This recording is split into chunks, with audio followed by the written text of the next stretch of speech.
morning, everybody. My name is Sandra. Welcome back to my channel. Today we're going to go ahead with another Erin Condren Decorative plan with me. Today we're planning from November 28th, which is a Monday, to Sunday, December 4th. So this always feels a little backwards to me because I like planning in my Franklin planner first just to kind of get my week established, but this is kind of the order I've set up my videos to be filmed. So we're going to go ahead with this decorative plan with me. So the sticker kit I'm using this time is called the Nutcracker Suite, and this is coming from the Prairie Planner.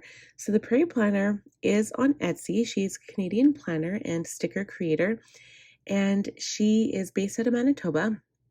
Speaking of, if you guys want to check her shop out, she's part of the Canadian sale on Etsy, and starting on the 25th, they are doing a 40% off at the Prairie Planner. So go and check them out if you want to take a look at all of the stickers she has on her shop website. She has a website as well, and some of them are so cute. And actually, I found that this sticker kit was so conducive to my vertical plan with me. Like, everything fit perfectly, and the stickers were absolutely beautiful. And I love this very neutral kit. It's like almost black and white, but then it has those beautiful creams and greens in there. And I just find that it's absolutely beautiful. So of course, the first thing that I always do, or at least one of them, is I add my decorative washi strip at the bottom because it's like the easiest thing to do. Then I go ahead and add my date headers.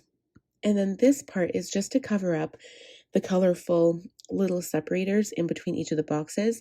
So unfortunately, I think I've mentioned this before, I picked an Erin Condren off of Amazon. I didn't have many choices at the time because I didn't want to special order from the Erin Condren site. So I ended up finding this Erin Condren, and it was the colorful version. Generally, I do like to get my planners very neutral so that I can decorate to whatever I want.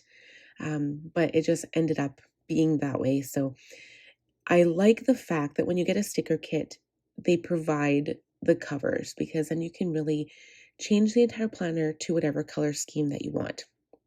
Another workaround is to use skinny washi tape, kind of based on the color of stickers that you choose. But again, it can be tedious because you might not always have that color around or available. So now I'm going to go ahead and add all of my decorative stickers here. Actually, in this kit, you know what, you guys, it really seems it's a little easier to work with. I find this pressure when I get a sticker kit and there's so many decorative stickers, I feel like I need to use them all. And then the page just looks overcrowded and just too busy. And I really think that this is going to be my favorite spread that I've done so far. Like, out of almost all of the spreads I've done. Obviously, like purples and like teals and blues are like some of my favorite colors, but this one, just the fact that it's so neutral, it's really, really pretty. I'm really enjoying this right now. What I did this time is I stuck with all of the same shape of quarter box stickers to put my YouTube stickers on. And basically that's just showing when I have YouTube videos to be posted. So I always work the day before. If it's a video that is in real time, especially my budget video, I kind of have to plan literally the day before. So I'll do the budget on Wednesday and then I post the video on Thursday. And here you can see that I made a mistake with the dates. And good thing the date covers were this light color because you can't really see the white out, so it works perfect. So kind of same thing with my Franklin planning video and my Erin Condren. I always do them the day before because if I do them too soon, if I do them like a week before, sometimes I don't always know which plans that I've got going on, and then my planner changes, and that's okay too. But when you're doing a decorative plan with me, you don't necessarily want to change a whole bunch of things. So that's something that I struggle with. If that's something you struggle with too, let me know down in the comments below. So I actually do have quite a few videos this week to be posted. I have been doing consecutive makeup videos on Monday. So this one is going to be my get ready with me for my baby shower. And I actually have quite a bit of new makeup in this video that I've used. And so that's going to be exciting. That is from my Sephora haul. And then on the Tuesday, I decided to post my December goal video. Wednesday, there's not a whole lot going on. Thursday, I will have my budget. Friday is, of course, my Erin Condren, and Saturday is my Franklin. And then on the Sunday, I've got my very first Cultivate What Matters goal prep video. I have already filmed it. It was really difficult because I broke all of the prep work for my Cultivate What Matters up into 4 parts, thinking that the video would not be that long. And boy, was I mistaken, because that video was an entire hour of me just talking straight almost. And I feel like it just took forever to get through it, because when you do a goal video, especially the prep work at the beginning, there's so much thinking involved, and you really have to explain yourself because people can't read your mind. They need to know what's going on. So if you guys have purchased the Cultivate What Matters Goal Planner for 2023, be sure to check that video out. It will be posted on the Sunday, did I say the 4th? And yeah, it's going to be interesting because generally I don't really share those, but I figured it would definitely be useful for this year, because a lot of people don't really know how to set goals. So I find that it's helpful. So one of my strategies when I do my decoration is, especially in this case, because I only have one decorative box per day, is I'll put one decorative box down and then I'll have 2 blank boxes. One of them will be for miscellaneous tasks. Like for example, on Monday, I've got my videos posting, my blog posting, and then I say grocery shopping. And then in the bottom box, I put all of the other tasks I have to do.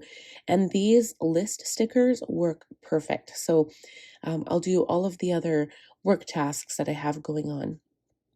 Same thing on Tuesday. One of the spots is for my video. And then I have just a reminder that my son has a test.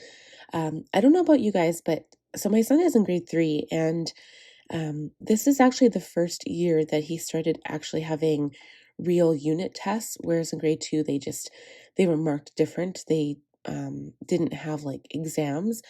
And my son is experiencing a lot of test anxiety, and it also kind of transitions to me too. I feel like I'm very anxious about him studying. So I've been studying with him. And as a grade 3er, it's really difficult to get into that adjustment mode where you go from like not having to study and then actually having to study for tests the next day. So I just wanted to point that out because, and I do understand that the curriculum has changed a lot here in Alberta. That it's been a huge thing that the curriculum has changed so drastically from last year, that the kids are learning stuff and forced to do stuff that they've never really had to do before. And I mean, while it's good, challenge is good, I do believe in that, it's also difficult. It's a difficult transition right now. So generally when I work out my business week, Wednesdays are my most busy. So when I go to plan my week, I always write 2 blogs on the Wednesday. And this is something that I might change up come January, especially when I have my 3rd child, because things will be different. It's not going to be the same for me. It's going to be extremely busy. So I think that might be one of my goals in January as well, just to figure out a new schedule, figure out how I'm going to be planning my week. Those are things I like to talk about, especially like productivity, I guess. So I call it day theming. So if you don't have kids, it's a lot easier to plan your day. Generally, I like to break my day up into 2. So the morning would be a specific thing to do, and then the afternoon would be a specific thing to do. So generally, you could have like work time. I call it focus time. So every time that I have quiet time, aka when my kids are not around, I call it focus time. So I'll do the things I can't do when they're running around. So if my daughter is here and she's talking, obviously I can't do a voiceover, I can't film a video. And so usually I get up at like 5 in the morning and I do all of that stuff that I wouldn't otherwise be able to do if she was here. So I like to do editing work, which can be done when she's running around and being crazy. And even if it is a video where I don't necessarily have to talk, sometimes I'll do that. But I do find it difficult when you have kids, and a lot of people I find when they have sticker shops and they work from home or they do YouTube channels, a lot of us actually have kids. And you know, it's kind of a workaround because you want to be busy, you want to do something with your life, but you also still have to be a stay-at-home parent. And so I find that there's a lot of us in the same boat that we're, you know, doing sticker creation. We've got Etsy shops, we've got blogs, we've got other things going on, YouTube channels. And anyway, that's it from me for this video. So thank you guys so much for watching. I really appreciate that you took the time today to watch this video. If you're new here, please consider subscribing, click on the bell button, and give the video a thumbs up if you enjoyed it. I will see you guys again, same time next week. Bye, friends.